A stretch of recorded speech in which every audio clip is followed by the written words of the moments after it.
Yo, what is good, Mets Nation? Welcome back to another Mets Talk with my guy, WardyNYM. And today we will be previewing the next series that the New York Mets will be going up against, and that's the Washington Nationals. And we'll also be recapping the Chicago Cubs 4-game set. The New York Mets win the series. They win 3 of 4. Last night was not the best game, but it doesn't matter because we had a 4-game skit. And I know that if you guys watch our Mets Talk on Wardy's channel previewing the Cubs series, we wanted a series victory by any means necessary. And we got stellar pitching from Walker. We'll talk about Jacob deGrom. We got a really good outing from Marcus Stroman last night. And unfortunately, got the deGrom treatment where the offense didn't step up. But we got a lot to get into. Shout out to everybody in the chat. Make sure you smash that thumbs up button on your way in here. Wardy, how you doing today, my man? I am fantastic, Richie. I hope you're doing well too, buddy. And guys, thank you all so much to everyone just chiming in, whether it's live or watching on play-by-play. Really appreciate you, Mets fans. A lot to talk about. I'm so pumped. Another positive series for the Mets. It's not a sweep, but it doesn't matter. What is going to be most important for this club for the entirety of the season, especially with this big stretch coming up against divisional rivals, is that you get series wins, and they continue to do that. I'm so pumped to get into it, and man, oh man, a lot of Mets baseball is coming. A lot of Mets baseball is coming. We got a doubleheader this weekend. We have another doubleheader at home on Monday, a game that I will actually be in attendance. We'll find out if deGrom will be playing or not. That's something that we're going to talk about in this stream. So, guys, again, if you guys are just joining the stream, do not forget to smash that thumbs up button. And if you're not subscribed to Wardy, I'm assuming you already are, but make sure you go down there, hit that subscribe button for Wardy, and subscribe to Mets Media. I'm super excited to get into this. So, without further adu, let's get into game one of the series against the Chicago Cubs, which was with David Peterson on the mound. And I'll not forget, last stream on Wardy's channel, we're previewing it. Everybody was like, oh, guaranteed loss. Peterson's on the mound. We should send him to the minors. We should bring up a prospect. David Peterson's a scrub. And I was very optimistic. I'm like, guys, I don't know about you. I might be in the minority. I have a lot of hope in Peterson. I believe that he can bounce back. I have a lot of confidence in him. He showed flashes in his rookie season. He showed flashes this year that he's not a scrub pitcher. I know that he got absolutely worked in his last 3 outings, and he was looking a little rattled, and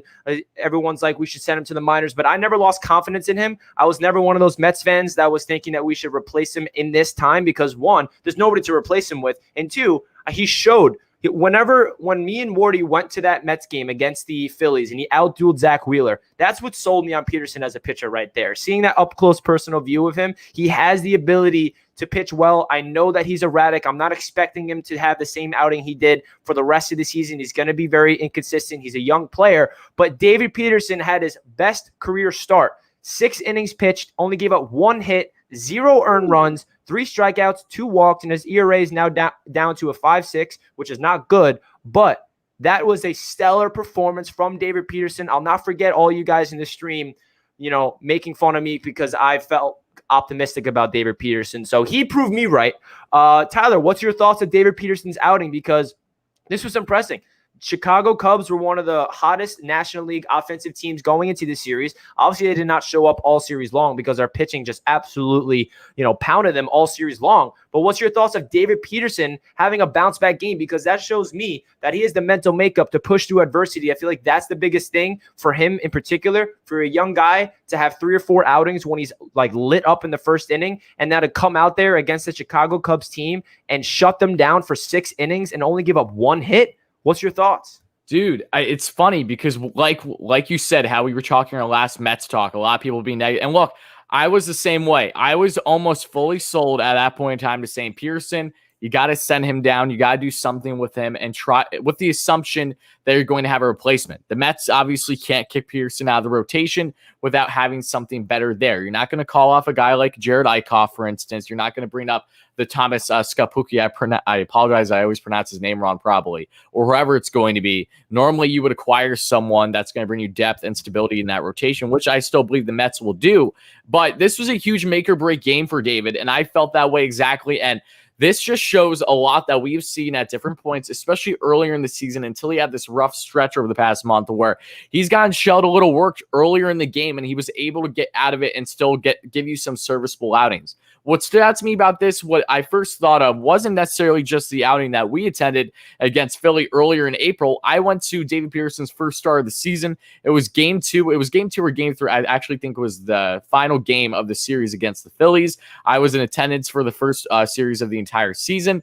Peterson got roughed up, gave up, I believe, 4 runs in the first inning, but he still had a couple more serviceable innings after that for his first start of the year. So it was awfully impressive to me at that point for a young man like him who hasn't even had a natural rookie year yet to come in, get shelled early, but still have some serviceable innings afterwards. That showed to me that he has a strong mental makeup, as you were alluding to. And again, he stepped up big. I think he knows that at this point with the Mets season, with how much they're riding high, but they're not going to really give too much more of a leash to a guy that's been so abysmal. He stepped up in ways that I couldn't even begin to imagine. Again, 6 innings, 1 hit ball was the biggest X factor in this series, because I told myself going in, the Mets had any chance of winning this series, Richie, it was with guys like David Peterson somehow, some way getting at least decent outing where he could keep the Mets in it. But he was more than decent. He was literally the best pitcher you could probably say out of this entire series, other than Taijuan Walker. Like, I know Jake was dominating, but we'll get into him. But like David Pearson, man, he did everything and then some, and he easily solidified himself to stay in the rotation at least for the next couple starts up until the trade deadline, assuming that things don't go terribly wrong for him going forward. But massive for him and a massive win for the Mets. 5-2. So let's just go right into it, Richie. What is your stance on this win for the Mets? Because, again, they didn't necessarily have the best hitting. They won this one, but it wasn't anything spectacular. They only had 5 hits, but they got clutch hits at the end of the day, the Mets. They scored 5 runs on 5 hits, and Dominic Smith really stood out. He had a really baller series for the Mets, both in left field and, of course, at the bat. He went for 2 for 3 in this series with 2 runs scored and an RBI thanks to a solo shot. And that was really it offensively. You had guys like Kevin Pillar, James McCann, who had a hit each in that game. And Pillar had himself two RBIs because of his home run, of course, Superman. And then James McCann had an RBI as well. Brandon Drury would have pinch hit RBIs. So, Richie, what's your stance on this game overall? Game 1, the Mets take it in impressive fashion against the Cubs team that were just coming off a sweep against the St. Louis Cardinals, were tied for first going into that game in the NL Central, and have been one of the hottest teams in all of baseball. Yeah, right when we won this game, I had confidence that we were going to win the series because Peterson was the only pitcher throughout the series for the Mets that was a big question mark. We know what we're going to get from Walker. We know what we're getting from deGrom and Stroman. Those 3 guys have been stellar all season long. Peterson, on the other hand, has been a roller coaster up and down. And it was a big X factor for Peterson. I feel like if we can get a W with him on the mound, it's going to put us in a position to win. And let's get into the bullpen in this game. Unfortunately, Trevor May came out there and he gave up 2 runs and only 0.2 innings pitched. But then Loop came out there, pitched 1.1 innings, gave up no runs. And then Edwin Diaz comes in for the save and strikes out the side. Cue the trumpets. Literally, Edwin Diaz is on another planet right now. This is the guy we traded for. This is the guy that played this level in the 2018 season with the Seattle Mariners, and he is on another level confidence-wise. His stuff is filthy. His confidence, his energy, his charisma, everything about Edwin Diaz is so awesome to watch. And then when it comes to the players at the plate, like you mentioned, Dom Smith, 2 for 3, a home run and an RBI. He absolutely raked this game. Kevin Pillar with a clutch two RBI double, and then McCann an RBI, and Brandon Drury with a pinch hit RBI as well. So we got the job done at the plate. David Peterson came out there and pitched like more than we can ever expect. I mean, if David Peterson can pitch 5 innings and 2 or 3 runs, I'm satisfied, because we can't expect Peterson to be dominant. But for him to pitch 6 innings and give up 1 hit and no runs, that's unbelievable. Hopefully he can build that and he can get confidence for his next outing, because unfortunately, with the whole Jacob deGrom situation, I know the positive news with his injury, but we do not know what the future is with deGrom, if he's going to be playing or not. We need David Peterson to pitch well, especially if we're battling injuries. We're still waiting for Carrasco, but for Peterson to come up this well is such a good sign. So let's get into game 2. This is a game I actually was in attendance with Taijuan Walker on the mound. This is an amazing game. One of the craziest endings I've been to in a long time. So stressful. It was unbelievable. We got Seth Lugo coming out there with a 6-out save. Taijuan Walker, 7 innings, gave up 2 runs on a Baez bomb. Other than that, 12 strikeouts. His ERA is to 2.12. And Taijuan Walker is unbelievable. He's on another planet right now. I went with my dad and my uncle. And my uncle is they're both diehard Mets fans, and he was really excited to see Walker for the first time, and so was I.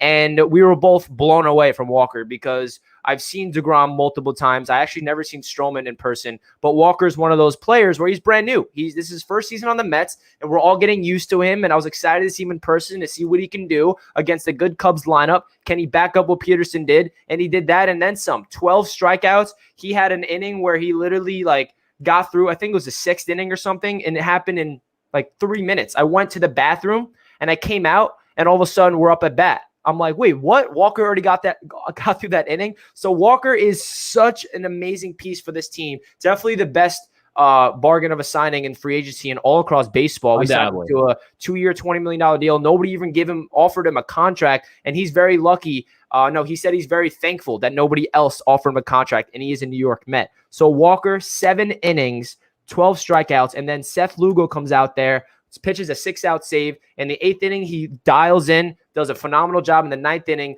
it was stressful. It was very stressful, actually. A man on first base, Marisnick, someone we're familiar with. There's a base hit to the right center field. Marisnick, for some reason, gets sent home. We see a beautiful defensive play. Kevin Pillar hits the cutoff man of Louis Guillorme, fires it home to McCann. McCann feeds the ball, tags him out at home. Francisco Lindor deserves a lot of credit for that play because he was the coach on the field. He was, the communicator. He was telling Guillorme, send it home. He was telling people before the play even happened, make sure you get the ball in quickly from the outfield because Marisnick is going to go first to third, but he went first to home instead. So without Lindor being that on-the-field coach, then Pillar would not have fired in that quickly, which resulted in the game-saving play at the plate, and it was just a phenomenal game to be at, and then Pete Alonso had all 3 RBIs. Citi Field was electric. So, Wardy, what's your thoughts of this game? I know that you were live during it, so just go off about Taijuan Walker, Seth Lugo, that defensive play at the plate, and Pete Alonso. Yeah, talk about a first-time outing. You get to see Walker as a New York Met, man. I've had the privilege of seeing him twice now this year. Both times he got the win, of course. One was against Philly and part of the doubleheader earlier this season. And then the second time was against Matt Harvey, and he dealed both times. And it's awesome to see Jake Marisnick is still contributing to the New York Mets, even with him being now a Chicago Cub. I don't know what the third base coach was thinking with that call, but we took it. That was a huge sigh of relief. But yeah, man, Walker, a season high, a career high, rather, 12 Ks. That's just remarkable. This guy hasn't hit double digits in years in his actual strikeouts. So that's massive for Walker. And what's been so impressive about him isn't just, I'm not all that surprised, I should say, about him kind of dominating the way he is, because I had a lot of optimism with him going into the year. What separated a guy from Taijuan Walker from, say, a Jake Odorizzi? As we know, Jake Odorizzi was very much on the New York Mets radar, but Odorizzi said in his podcast with the Chris Rose rotation and Trevor May on John Boy, check it out, guys. He said that once the new ownership came into play, they showed absolutely no interest in Odorizzi, and he thought it was a done deal. And in hindsight, it's looking great. Odorizzi is not nearly as good of a pitcher as a guy like Walker is this year. And Walker, what has been so huge for him is the fact that he's coming off Tommy John surgery. He's been basically out for the past 2 years. He had a great shortened season both with the Mariners and the Blue Jays. He didn't even give up a run in a couple lines with the Blue Jays after being dealt to them around the deadline.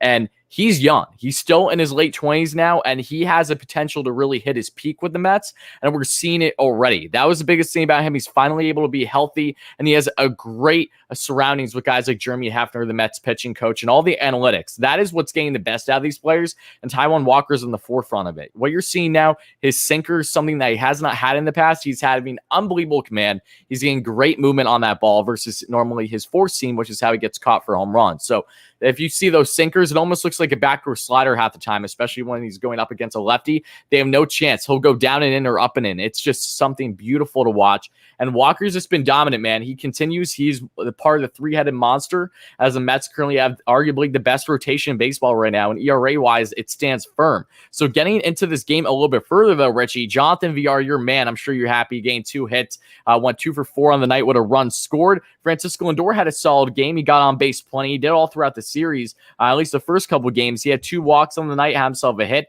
a run scored in 2 official at-bats. And then you get guys like, of course, Dominic Smith with another RBI, a run scored, 1 for 3, and that was on his birthday. And he made some stellar snags in left field, I believe, too. He looked great ripping the left field wall with his cleat. Pete Alonso won 1 for 3 with 3 RBIs. He got the job done, including a sac fly for an RBI his second time around. And then Billy McKinney 1 for 4. James McCann 1 for 3.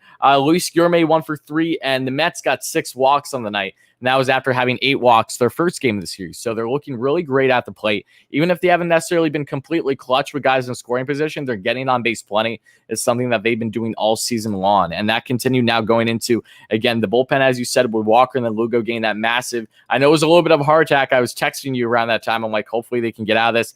They did, man. And it just shows that Walker, deGrom, Stroman, that's a 3-headed monster. And the Mets haven't even been reliant on their fourth and fifth starters. So to see them as dominant as what they've been over 60 games in now is remarkable. And again, you just have to continue to give huge props to guys like Zach Scott, Sam Yellerson for making the right moves. When everyone doubted them with all these depth moves, they're paying off in dividends. So this is exactly why I was such a proponent for being so optimistic and why you need to actually look at the details of these moves and why they make perfect sense. They're paying off bigger than I think we could have ever imagined 60 games into the season. Yeah, the crazy thing about it is we're 60 games into the season, which is a full season last year. So hypothetically, we played a full season if we were playing last season, and that means that we're the winners in the NL East. Jacob deGrom has the lowest ERA of all time, and that just tells you how, how you could really look at that 2020 season. It really wasn't too much to worry about. Trevor Bauer, Cy Young, cool. You don't deserve it because Jacob deGrom should be in the historical books of the greatest performance in the history of baseball, if that counts as a season. You know what I mean? But man, game 2 was awesome. I'm so excited that I was able to be there in person. I got down to the front row for the 9th inning. And that Seth Lugo performance was awesome to see because people forget, man, Seth Lugo is such a big part of this bullpen for the last couple seasons, and he just came back. He's just getting into the grand scheme of things. He hasn't been, healthy all season long, but now it looks like he's going to be a pivotal part. And this bullpen's been great without him. So now add him to the mix. It's going to be a really fun ride for this New York Mets team. And it's a really good sign that Seth Lugo could give us a 6-out save because Edwin Diaz was not available in this game because he pitched multiple games in a row. So for Seth Lugo to come out there, pitch the 8th and the 9th inning and not give up a run, that it tells you so much about Seth Lugo as a player, because I feel like us as Mets fans, we're so caught up in Diaz's performance. We're so caught up in, Castro and Loop and May and all these guys. And then we're like, wait a second, Seth Lugo's on this team. He's back. Plug him in. The quarter team, baby. Yeah, it's just an amazing time to be a Mets fan. We're 9 games over 500. We're getting everybody healthy. Jeff McNeil coming back this weekend. Michael Conforto's getting some base hits and rehab assignments. He's coming back in the next couple of weeks or so. It's awesome. So now let's transition into game 3. This was another victory for the New York Mets with Jacob deGrom on the mound. And we have a lot to talk about with this topic with Jacob deGrom. Guys, if you are just joining the stream, make sure you smash that thumbs up button. The goal is to get 50 likes by the end of the stream. So please, if you've not thumbs it up, make sure you do so and subscribe to Mets Media if you're not already, and subscribe to WardyNYM. That is down below in the description. So let's get right into this. The Mets won this game 6-3, and Jacob deGrom was on pace to have one of the best performances of his career until he left the game with shoulder soreness, unfortunately. So Jacob deGrom started off the game with a perfect game. 3 innings pitched, struck out 8 of the 9 batters, and he also, of course, had an RBI base hit. Unbelievable. You cannot put into words how great this guy is. He is the MVP, and let's hope that he's okay. Obviously, all the MRIs is coming back clean. There's nothing wrong with him. He's playing catch yesterday. It seems like he's going to be, pitching on Monday, according to Rojas. He's going through his routine, but he's still day-to-day. We do not know if he's playing yet. But, man, Jacob deGrom, it's definitely frustrating. It really is, especially seeing him out there. But the one thing where I'm at with this situation, there's one thing if Jacob deGrom's out there and he's struggling and then he's hurt and they're pulling him out, it's one thing. But for him to be dominant, like he said that he felt fine 1-2 innings, but the 3rd inning is where he started feeling the sore shoulder. He struck out the side in the 3rd inning with the sore shoulder. So that gives me confidence that this isn't like a bad thing. Like what I'm trying to say is, if he's been battling these naggy injuries and he's been not himself, then yeah, that we should be really cautious. Put him on the IL, let him rest for a couple weeks or a month or so. But if he's out there and he's playing this well with these nagging injuries, it gives me confidence that it really isn't a big deal. You can put the blame on maybe it's because he's pitching 101 mile per hour, something he's never done in his career. That's really putting a lot of stress on it. Is it him at the plate because he's swinging the bat more than he's ever had before? So before we get into everything else in this game, let's talk about Jacob deGrom. So, Wardy, what's your thoughts of his performance and then him leaving with an injury? Can you really nitpick of what is causing it? And do you think he's going to be pitching on Monday? Okay, so there's a lot to unravel here. A lot of it actually got covered and cleared up, luckily, yesterday as Louis Rojas answered plenty of questions regarding the MRI results. And, of course, Jake, his presser after his performance. So going into the game, again, guys, masterful. I don't know what else to say about it. I'm like, I was jaw dropped. I was streaming that game as well. I was telling the chat, I'm like, I don't even know what to say. And we had a high viewership for that stream as well. It just shows you that it's a different day when Jacob deGrom's on the mound. I'm glad that more and more people are starting to recognize that, because you're witnessing history, and it's nothing short of it. So Jake, again, 8 strikeouts of the 9 batters he sees. And what stood out to me most about this was Jake, you get the 101 up and away on a lefty, right? Then you get the slider down and in, making them look stupid. Some of the swings that I saw the Cubs make, the slider wasn't even close to the righties, and they're doing like literally a full swing. Like, it is nowhere near. They have no clue. His release point is the exact same of his slider and fastball, and the slider's pushing upwards of 93, 94. You have absolutely no shot. It's stupid. It's video game-like numbers. We say this every single 5th day, but for him to come out, again, I was worried originally, and I want to give a huge shout out to Jacob deGrom first and foremost. He knows his body better than anyone else, and we have to realize that. He is the reason why he got pulled out of the game. He's the one who spoke up to Luis Rojas right after the 3rd and said, hey, I'm feeling my soreness in my shoulder, and they didn't even question it. He looked a little pissed off going in the tunnel. That wasn't necessarily because of the seriousness of the injury, just mad because he knew how well he was dealing. And with every 5th day, it kind of feels like, especially now with the dead end ball, that he could have a no-no whenever. That's kind of what we're getting the idea of. So I'm sure that was maybe in Jake's mind a little bit. But regardless, I didn't think Jake was going to be go past 6 innings in this game. Given the right flexor tendonitis from 5 days ago, I think the Mets were going to play it safe. The only exception would be, in fact, something like a no-no. So for him to get pulled with injury, it sucks. It definitely does, but the Mets clutched up. And I think what we need to take out of this is that while it would be smart to put Jacob deGrom on the IL, this is something I said in Twitter yesterday. After hearing the presser here in Rojas, a lot of things stood out to me as to why maybe we shouldn't be sold on that, okay? And why he very well might not go on the IL, and at most, maybe he skips a start, because Jacob deGrom has had his past 3 injuries have all been different, and there is no direct connection to indicate that they are all in combined for something larger that we should necessarily be concerned about. You know what I mean? Like, Jake knows himself really well.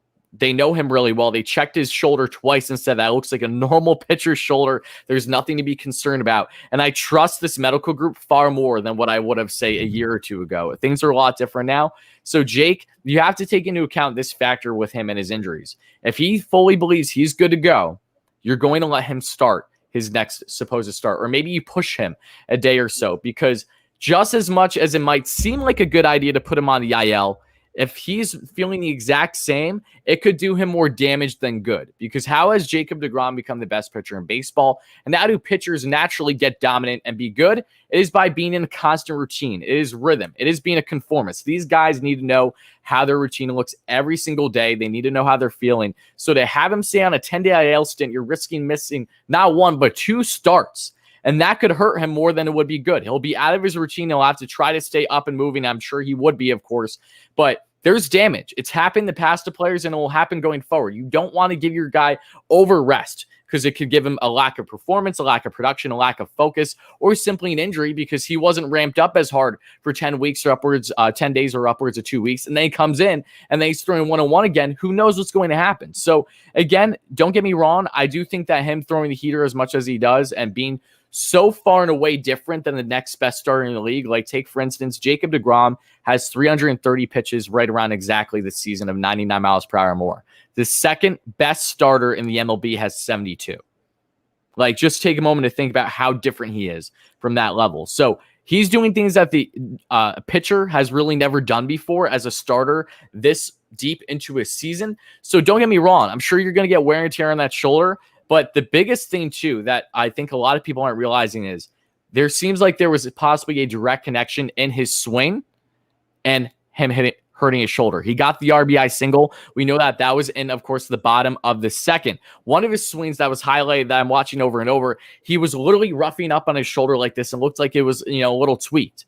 Then going into the third, he started having the shoulder soreness. So if you need any further proof, as much as I love Jacob deGrom batting over 400 and having more RBIs than he has given up runs this season, I'm far more in favor of having a damn universal DH. And this just goes to show you, if this is a factor, which it definitely looks like it is, more than likely, because he said he's never had this in his career before. How do you have an odd injury like this to your right shoulder? Well, it could definitely be from the repercussions of having a heavy swing, which is something you don't do very often. So in my mind and my assumption, and this is without actual anything officially confirmed.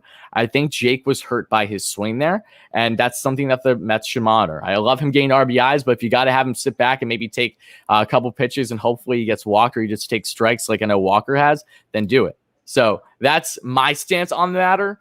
I'm not fully against him being on the IL, but if Rojas and deGrom fully believe he's good to go, keep him. If you need to push him, maybe, and they were saying Todd Zeal and Gary Apple, I believe, were saying on SNY too, maybe you got to have it where he has a couple starts and then maybe you skip a start just because of the workload he's having. Because again, what he's doing right now is unprecedented in the game of baseball. And it's kind of hard to figure out what exactly you should do with a guy that's throwing this hard every given fifth day without a problem going deep into games, because we have simply never seen it. So this is something that's going to be developing throughout the year, but rest assured the Mets are not going to be stupid. They need this guy deep this year. That's why Rojas has had him short outings in the past, sometimes where he's actually pulled him and not so much at Jake. But Jake has been the biggest proponent to being pulled out of games, and he'll be the first to tell you if he truly feels he's ready to go. And he's a player where, yes, the Mets are going to trust some of his word on, but they're not going to trust it over the doctors. So all those factors go in, and that's my TED Talk.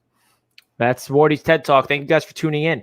But yeah, there's a lot to break down with Jacob deGrom situation. I'm like right there with you, Wardy. I agree with pretty much every single thing you said there. Pitchers are creatures of habit. If you want to put Jacob deGrom on the IL, even though he feels 100% fine and that was just another fluke thing, then what happens when he comes back and he's out of rhythm and he's not, the way he used to be? So there's a lot of components that's going to go into it. Another thing to think about is he's due to pitch on Monday, which is a doubleheader, which is a 7-inning game. So maybe they can say, hey, we don't really need you to go deep. We need you to go 4 or 5 innings because it's only 7-inning game. Then they can throw him out there. It's not like we'll be, sacrificing anything. We'll see how he feels. We have a little flexibility if you don't feel right. Even though deGrom does not want to get pulled, he wants to go all 7 innings. He'd probably, they'll probably just cap him out anything. But it's going to be interesting to see what happens. Obviously, there's a lot of good news surrounding that. The MRIs came back clean. His shoulders are fine. He had 2 second opinions from separate doctors. They're like, it's a normal shoulder for a pitcher. Like, you're completely fine. Like, just do your normal routine, and then we'll discuss what's going to happen on Monday morning to see if you're going to pitch or not. So I hope, as a selfishness I am, because I'm going to the game, I want him to pitch. But Wardy, do you have a question? Yes, I do. Thank you, teacher. Okay, so my final thing I want to say about Jake is, and this is a selfishness on my part, but I'm throwing it out there because I honestly don't care, because it technically may be official. What are the odds that if Jake starts Monday, and what are the odds that he does the unthinkable, and what are the odds that that is going to be another typical LOL Mets moment? Because the MLB this year, while they have brought in 7 innings for doubleheaders, they do not allow a no-hitter to be an official no-hitter in the game of baseball. That has not been overturned. Madison Bumgarner had a 7-inning no-hitter against the Braves this season, and it's an unofficial no-no. Like, what? I'm pissed off thinking about it, because it feels like it feels so real. I feel like that is such a strong possibility. Like, just, that's all I'm saying, man. I would love it if it happened, but I would be even more pissed off at the MLB if they don't allow that to go through. So that's because it's not his fault. It wasn't Bumgarner's fault. You know what I mean? Like, he's only allowed to go 7. What do you mean? Like, it's not his fault. And now the MLB, who makes the rules for 7-inning doubleheaders, are the same exact organization that can make a rule on making that an official no-no. So that there's been more controversial no-nos in the game of baseball before that we know far and well versus having a 7-inning no-no. So that's just my final thing about Jake that I'm already thinking about. And again, the Mets have 3 doubleheaders in the next week. It wouldn't be all that out of the realm possibility to see either something exactly like that or something very similar happen. So that's it. But Richie, let's actually get into this game, because it was an important one for the Mets, no less. Yeah, obviously we're hopeful that deGrom pitches, but if he's injured, we all understand and we want him to rest. Like I said, I'm going to be at that game Monday for the doubleheader. So me being a selfish fan, I'm like, all right, deGrom, let's see you out there. I'm trying to see you in person. But then other side of me, like, if you don't feel right, then don't pitch. But for the rest of the game, so deGrom leaves after 3. SRF comes in for 2 innings. He gives up 1 run, and he deserves the W, which drives me crazy, because I know that you need to pitch 5 innings in order for a starting pitcher to get the W, but deGrom deserves the dub. I don't care what you say. He literally struck out 8 batters out of 9. deGrom deserves the W. Sean Refoley literally gave up a run. He gets the W. I understand how it works, like for the game of baseball, but still, basketball. Basketball. And then Castro comes in, Trevor May, Smith, and then Edwin Diaz comes in and pitches a 1-out save and gets the credit for the save. So I guess that's what we can say. I love that Edwin Diaz gets credit for his save for literally going out there and just getting someone to fly out. But this was a great performance from the Mets bullpen because this easily could have been a disaster. deGrom leaves after 3. What's going to happen? Is the bullpen going to back it up, or are we going to get the W? And that's exactly what happens. The bats also supported Jacob deGrom in this game and the rest of the pitching. Dom Smith had another home run. I think it was a 2 RBI home run. Pilar had a home run as well. And it was just one of those games where the bats were hot. Everything was live. It was just a very good vibes throughout the entire ballpark up until deGrom left. But it's good to see that this Mets team had the resiliency, like, all right, our MVP's out. How could we go out there and shut the door and get this W for our GOAT? And that's exactly what they did. So what's your overall thoughts of the rest of the bullpen coming out there with Sean Refoley, Castro, May, Smith, Diaz, and then Dom Smith and Pilar continuing their hot streaks at the plate? That's how you rally a team together. And I want to quote the great Trevor May, who has really bounced back. His past 2 outings in this series in particular were money. So shout out to him after getting a little roughed up originally. But Trevor May said this, and I believe it was in the pardon me, We Gotta Believe podcast for the Mets presented by Barstool. I was just listening yesterday because I want to see this Trevor May interview. And May was saying how, they definitely they get that especially when you say come in a bad situation where your top starter's out early and you have a couple guys on or wherever it is, and you get out of the inning. Then the motivation and the upswing is on your side. I really felt that was what was happening with the Mets. Even though Sean Refoley gave up a run, he was thrown into the fishes. SRF was called up, hasn't even had an outing yet since being called up, and now you make him go in an abnormal situation he's never been in last minute for the Mets and coming in for the best pitcher in baseball. That's not the easiest thing to do. So he was still solid. And then you look, Aaron Lupa again, Miguel Castro, Trevor May, Drew Smith, Edwin Diaz gets a 1-out save because Drew Smith wasn't. I would have liked to see Drew Smith get one more batter, and if he got on, that would be the tying run. Then you bring in Diaz. But at the same time, I understand why they brought in Edwin, because he gave up a couple runs already in Smith, and he gets the 1-out save. So just impressive is I think not worthy enough of a word, I should say, for the Mets and how well this bullpen's been. And they just continue to actually back up each other. That's been huge. Seeing them all rally around and really get the win for Jake, even though he didn't get it, he really did get the win. That was Jake's win, no doubt. So he shut them down. He really made the Cubs frightening early. And you have to realize, too, and Trevor May said this as well, and it's awfully important. It's so crucial. We saw it in the Padres series so many times. When Jacob deGrom is in the game, batters know that they have little to no chance. They're just hoping that they can make some kind of contact. They're just waiting for the bullpen to come in, assuming that you can work Jake enough to have him go 7 or 8 innings or whatever it's going to be. No matter who the reliever is, even if it's a shutdown reliever, even if it's Mariano freaking Rivera, they're going to have a sigh of relief because they know that, oh my God, this guy was working us the entire game. So it doesn't matter who comes in. They're going to get different looks. They're going to get a different feel, and they're going to have naturally a confidence boost. So to see the Cubs assumably have that confidence boost and still get shut down by the Mets get enough runs was absolutely massive in this game. So Richie, I don't know what else to say, man. They swept this in 3 games. It was so much fun. I did in-game live stream, and I did a post-game live stream with Giraffe, Mark, and Matt from Stark Raven Sports. So if you haven't checked that out, that's pinned on the channel, guys. That was a great discussion. But yeah, Mets sweep that one, and now we're heading into game 4. Yeah, that was phenomenal. And then again, my mindset was like, yeah, let's get the sweep. Let's sweep all 4. But then we have to ground ourselves and realize, okay, if we win 3 or 4, that is still a phenomenal job. So let's segue into last night's game. And unfortunately for Marcus Stroman, he gets the Jacob deGrom treatment of no offense, and he pitches phenomenally, and he gets the L. Marcus Stroman in the first inning, he gives up a base hit, and then he gives up a 2-run home run. And then for the rest of the game, he pitches absolutely stellar. 7 innings pitched, 8 strikeouts, and 2 earned runs, and Marcus Stroman gets the L. But this was just a phenomenal performance from Marcus Stroman. He easily could have got rattled. He easily could have been like, oh, okay, tonight's not my night, and he could have just got lit up for the rest of the game. But he goes 7 innings strong. Like that shows me so much about Marcus Stroman as a player and as a person, and his mentality is absolutely evolved to a different dimension than other pitchers. The ability to not get rattled after giving up a center field bomb and Honan pitched 6.2 innings of 0-run ball after that home run is so important for Marcus Stroman to be able to deal with that adversity. And this was a game when the offense absolutely stunk it up. There's really nothing else to say about that. I think, how many hits do we have of his team? Like 2 or 3? Yeah, two hits. You got two hits as a team. So there's really nothing. Finally got a good outing this season. He's been a damn good pitcher in his career. He's been the most surprising guy because he doesn't throw heat. The guy tops out around 88, 89 with the heater, but he's normally a magician there. He's kind of a little unheard of.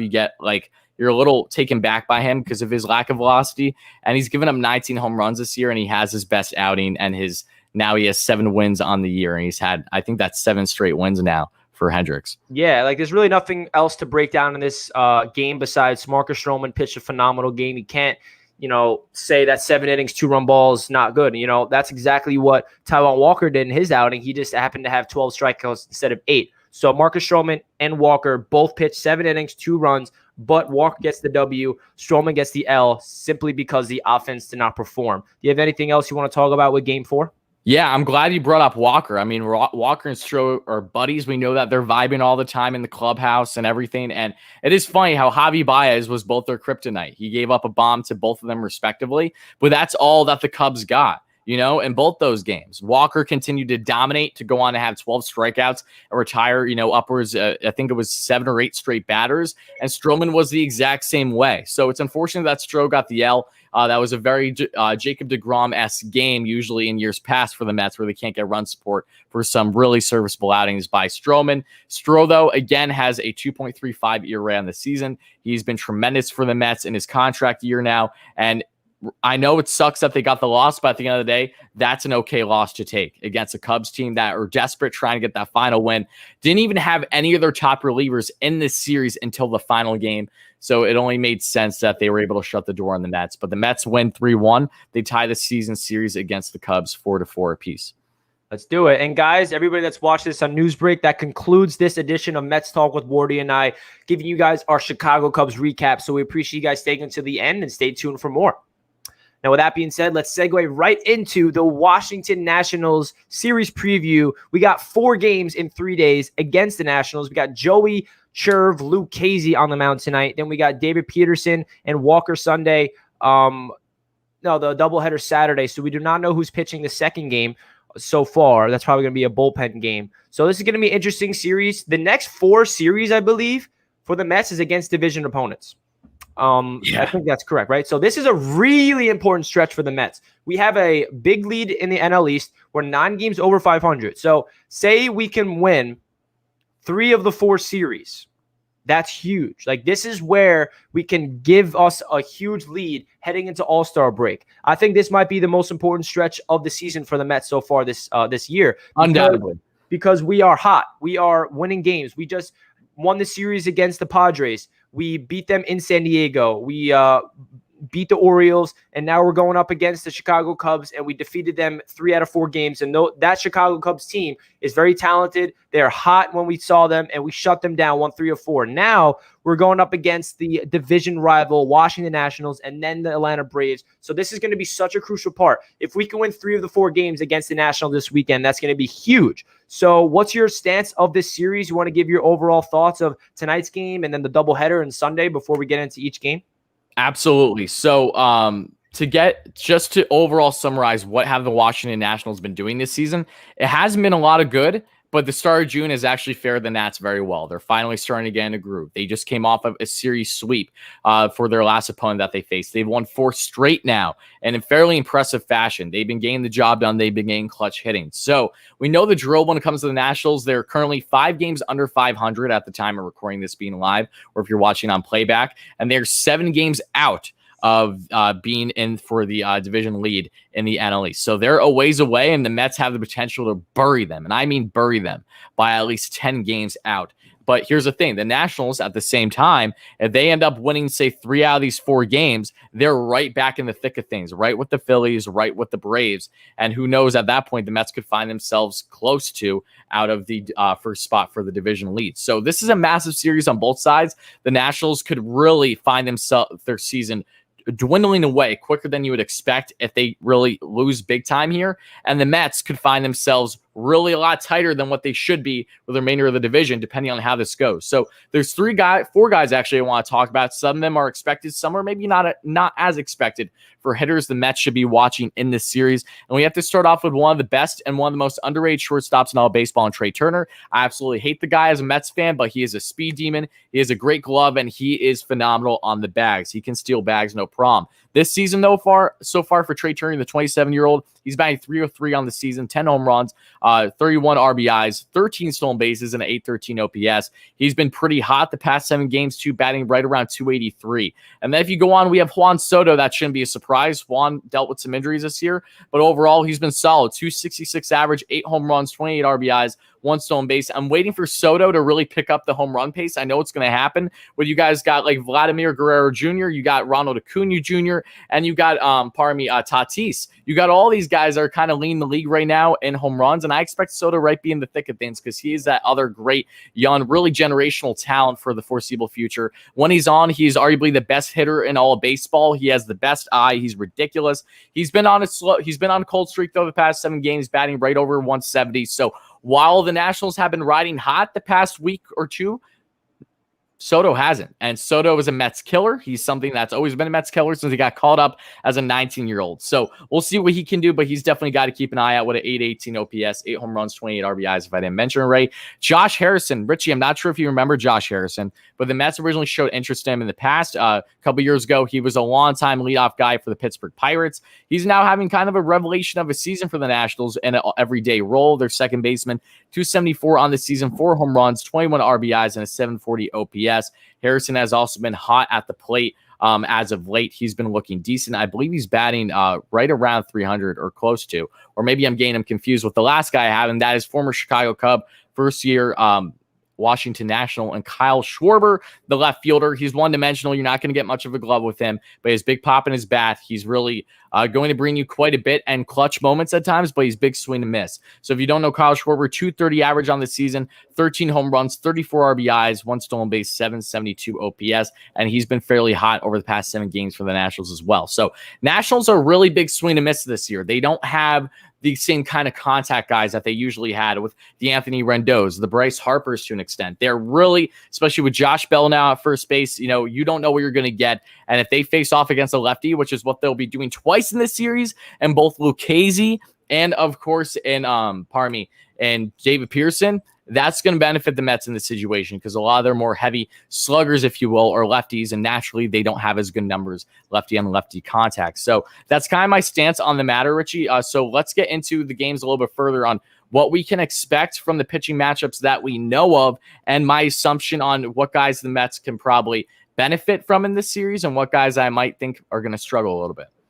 Yeah, so tonight we have Joey Lucchesi on the mound, and we think that this is going to be more of a bullpen game, but at the same time, Lucchesi has been playing good ball in the last 2 or 3 outings. He's pitched around 4 to 5 innings per game and gave up 1 run each, I believe. So Joey Lucchesi is such an interesting part of this Mets rotation, and he started off the season rough, and it was to the point where, like, okay, Joey, are you going to be sent to the pen? Are you going to be like part of this team? Like, what's going on? Because we need you with all these injuries, with Carrasco not able to come back, Syndergaard being pushed back all the way till September. So Joey Lucchesi is such an interesting part of this rotation. And now he gets to show up and say, hey, can I have a 3-game streak of pitching well? Because he's a guy that we don't expect him to pitch deep into the game. But if he can pitch 5 innings and give up 1 to 2 runs, that's a solid outing for Joey. And that's what I'm looking at. The signal, the chirv. He's like the signal caller of the entire Mets club right now.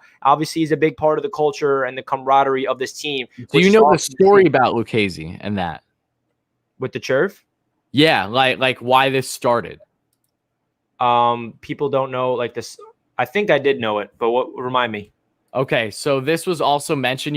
I would definitely check out the podcast with Trevor May for We Gotta Believe podcast, because he explained what is one of the things that he's been loving the most about this season, really kind of rally the team together. And he made note of Joey Lucchesi and how when Joey came in, he was a little standoffish with the team, because he had a really tight-knit group with the Padres. He was really beloved there. He had his, core friends coming to a new team. He was a little standoff, and with his struggles, things weren't going right, but the Mets have been so great at rallying the team around. It doesn't matter who you are. As soon as you come in the clubhouse, you're beloved right away, and everyone has that great same type of energy and synergy, and it's something that you don't get in every clubhouse in baseball. And he went on to say how they were asking stories of things that they always dream about or what they grew up as kids, what they would hope for in winning a World Series. And Lucchesi said how his dream scenario is to be, I believe, in the World Series pitching and hearing the crowd yell chirp, chirp, chirp. That is actually his dream scenario that always reoccurs in his head for as long as he's had his chirp ball, which is really which is really a curveball, but it has a release of a circle change, according to Trevor. So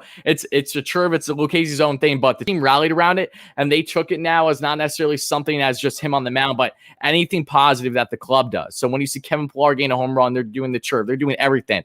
Or Trevor May will be like, oh, that's so chirp, bro. I love it. Like, they just have a little fun thing going on, and it's really helping Lucchesi in his confidence because he's awfully reminiscent of Pete Alonso, who's very emotional as a player. So when he has the crowd around him, when the team's being really good with him in the clubhouse, he's feeding off that big time. That's going to help him benefit. And the same thing kind of goes vice versa. If things aren't going his way, that could hit him a little bit more home than you would expect, mainly because he just really feeds off of his emotions. And Lucchesi is a lot of the same way. So it was a great story to hear, and that goes in hand with Joey. And I do think Joey is going to have a good outing tonight. I think he's riding high, and we're seeing the best pitching that we've seen out of him thus far as a New York Met. Yeah, Lucchesi is such a pivotal part of this team because, as you know, we have a three-headed monster with Stroman, Walker, and deGrom, and then Peterson had a phenomenal outing. So if Peterson and Lucchesi be that 4 and 5 starting pitchers in the rotation, if they can continue what they've done in the last couple of outings, that's so big for this team. So definitely look out for Joey Lucchesi tonight. And also, who's going to be hot at the plate? Dom Smith is coming off a phenomenal series, and we saw some great performances from guys like Kevin Pillar. McCann had a solid series. Pete Alonso had a great series. Not great, but he had that 3 RBI game, the game I was at. Lindor got on base and did his usual impactful game.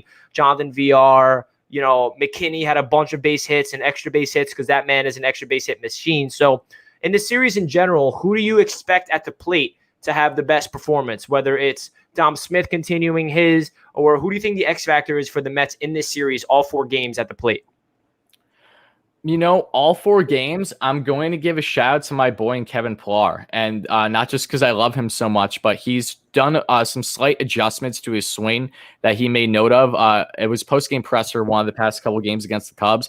And he said it's helped him out a lot. He's like, I'm a veteran in the game. I'm 32 years of age, but I'm still trying to, I'm still open to ideas with my hitting because until I get to the point where I want to be as a player, hitting wise, I'm always going to be open. And Hugh Quattlebaum helped with little things on just how to change things up, and that led him to having a strong series against the Cubs. So I'm going to go with a little bit of a hot take and say Kevin Pillar. I think he's going to take advantage of this pitching because one thing that we need to keep in mind, Richie, I'm not certain on how much longer they're going to be on the IL, but the 2-head monster for the Nationals and both Strasburg and Max Scherzer are on the IL as we speak. So the Mets might not see them at all this series. And if they don't, oh boy, because that's been the Nationals' biggest issue. While they've been big swing and miss, they've had some clutch hitting, but the pitching up till the past week or so has not been great for them. They have a lot of uncertainties there, and that is more than likely going to be their downfall going into the trade deadline. They very well could be sellers if they really find themselves 7+ games out still. So Scherzer and Strasburg, if they are in fact out of the series, then sky's the limit for the Mets. They just need to make sure that they take advantage of the opportunities given to them. Yeah, I think that's a great point. We're not seeing the 2 best pitchers on their team and arguably one of the best pitchers in the division. So that's a huge part of this, series with the Mets. You mentioned Kevin Pillar is your guy at the plate. My guy is going to be Pete Alonso because I feel like when Pete Alonso's red hot at the plate, it takes his offense to another level because he's right there either in the 3 or 4 holes, usually where he bats. And Jonathan VR has been getting on base almost every single game efficiently. I'm pretty sure in 21 games he's led off, he's got on base 11 of the 21 times in the first inning, and that's phenomenal. We need to start scoring in the first innings more often than not. So if Pete Alonso can have a series where he has a couple home runs and plays phenomenal, and hey, his play last night at first base was something we forgot to talk about.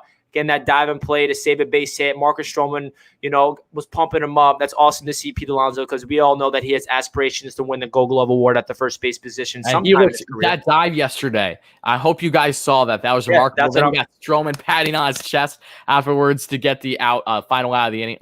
That was just remarkable, man. Yeah, that's what I was just bringing up. It's awesome to see that. So Pete Alonso is my guy to look out for, and another player that we should keep an eye out for is a guy named this Flying Squirrel, Jeff McNeil. He will be making his return to the New York Mets sometime either tomorrow or Sunday, according to Louis Rojas. Actually, to correct you, Rojas said it's going to be Sunday or Monday. So hopefully on Sunday they could see him for the end of the series at least. So we'll see. So we'll see Jeff McNeil. We got to give credit to Peraza and Louis Guillorme for holding the ground at second base. And now we got Jeff McNeil coming back. And that's going to be really awesome because he is a pivotal part to this team. Obviously, he had his struggles earlier on in the year, and then he started getting, more comfortable at the plate. And then he unfortunately went down with an injury after trying to leg out a double. So if Jeff McNeil can come back and play that great at the plate, the big question mark I have for him is how he can do at second base, because we all know the issue with Lindor and McNeil earlier on in the season in the field. Can he have that chemistry with Lindor right away? This defense is something that we need to start talking about, because we are so good. We've been saving runs. We've been turning the double play up the middle in the infield. And Francisco Lindor is probably the biggest reason why our defense has been this great. Also, everybody else has been phenomenal. But how is Jeff McNeil going to come out there and play at second base? And how is he going to be at the plate? Is he going to be red hot right away? Is he going to be average? Is he going to be ice cold? How is he going to get into the grand scheme of things? So what's your expectations for Jeff McNeil when he returns to the season when it comes to his first week on the Mets in the month of June? I think McNeil might have a little bit of a slow start just because you can never expect someone to come in and just be scorching hot right away. He was really having a slow start to the season once again, like he did in the short 2020 year before going on to basically bat 300 again. So I'm not expecting everything from Jeff right away, but I think we're going to get a very solid glove at second base. I think him and Lindor, that chemistry is going to continue to build. And I honestly think the whole squirrel and raccoon thing, I really think that actually helped bring them together. It really felt like a brotherly thing, not to readdress. They probably just got in a scrum. They were pissed off about something, because I remember the play. I'm almost certain I know the play when it happened, because Lindor, I think McNeil was calling for it, but Lindor went for the ball and the throw didn't go through. Something along those lines. I know McNeil was chirping before they went into the tunnel. So no less, that's like a brotherly connection. And the Mets are very much going to have and are going to continue to have one of the best middle infields in all baseball. That's going to be directly because of guys like Francisco Lindor and Jeff McNeil. So Jeff, I think he might perform more with his glove than per se with the bat, but I'll gladly be proven wrong. It's going to be interesting to see how he does, whether he comes in the National Series or if he starts on Monday against the Phillies, but I'm so excited for him. And before we go any further, I just want to mention Pete Alonso was a great pick, and he was a guy I was debating on for obvious reasons, because if you don't know, Pete has done abysmal at home this season, and I know that the Mets have played less home games than any other team in the MLB this season, I believe, given all their postponements and doubleheaders. That's about to change, as we know, but Pete, while he's batting only a cool 171 at home this year with a 318 on-base percentage and a 243 slugging, he's heading into D.C. with an away numbers of a 296 average, a 349 on base, and a 583 slugging for a 932 OPS. His OPS is almost completely double than what it is at home this season. So Pete likes to play away. I feel like maybe it's a little bit less stress on his shoulders too, because when you're a away fan attending games, and I think we should keep that into account, you don't have to deal with necessarily boos from your own fans. Like, I think he feeds off of the opposing team as well. But when you have fans that are safe in DC or whatever, the last thing they're going to do is boo a Mets player, right? Versus if you're, say, at home. And us Mets fans were very critical. So Pete just has a slumping series. It won't take that long for Mets fans to maybe turn on him a little bit. And he's an emotional guy. So he's going to be away. He's only going to see positivity from the Mets fans he sees. And he's going to really relish in being the villain, if you will, against the Nationals. So I think he was a phenomenal pick on your end. Yeah, I feel like if Pete has a great whole series at the plate, we're going to be in good hands. And another X factor for the series is Edwin Diaz. Can he continue his performance? Because he's been unbelievable when it comes to save opportunities. Will he continue his streak of, shutting people down in the ninth inning and save opportunities? And it's going to be fun to see. And also David Peterson, what is he going to do in his second outing in this week? Because we all know what he did against the Chicago Cubs, but which David Peterson are we getting? That's the problem with him. He's very inconsistent. He's someone that can get absolutely shelled in the first inning, and then he's also somebody that can be shut down for 5+ innings. So it's going to be interesting to see. Anything else you want to say about this series before we wrap it up, Wardy? No, I just want to say this is going to be huge for the Mets. Big stretch coming up, as we know, and I'm really excited for it, no less. It's funny. I'm feeling fairly confident about Pearson and Lucchesi because they got a lot of lefties there with the Nationals. So I'm liking the odds from the Mets side of things to take advantage of that lefty-lefty matchup. I don't know all their individual splits. I know Juan Soto can hit anything regardless, but still, I like that positivity and I love the idea of the Mets going into this with, even if they don't have Jacob deGrom, they have a far superior bullpen than the Nationals. They've had better overall pitching and then some than the Nationals. So it's going to come down to really pitching at the end of the day in this series and some clutch hitting. And we also have to recognize that guys are around the corner. Jeff McNeil's coming back. Albert Amor Jr. could be activated very soon as well, if not as soon as Sunday or Monday, then really early into next week, of course. Michael Conforto started his rehab assignment sooner than expected. He wasn't supposed to start until this upcoming weekend. He already has played a game or so, has himself a hit. I think he's played 2 games already. And then you're going to have guys like Brennan Nimmo, who, depending on how quick he heals up from his actual partially torn, I think, tendon in his finger, he could be back as soon as possibly this weekend on a rehab assignment, at least. So I'm really excited for it, Richie. And with that being said, that's going to conclude here on Newsbreak, especially on my channel. So guys, thank you so much for watching Newsbreak. And that is going to be the preview of the series upcoming against the Nationals. Yeah, we appreciate everybody tuning in. Make sure you like this stream if you guys did not already. Subscribe to Wardy at NYM and subscribe to Mets Media. Expect more Mets content all throughout the season, carrying over into the playoff push. Yes, the Mets are making the playoffs. I already called it. Let's go, Mets. You got to believe, and we'll catch you guys next time.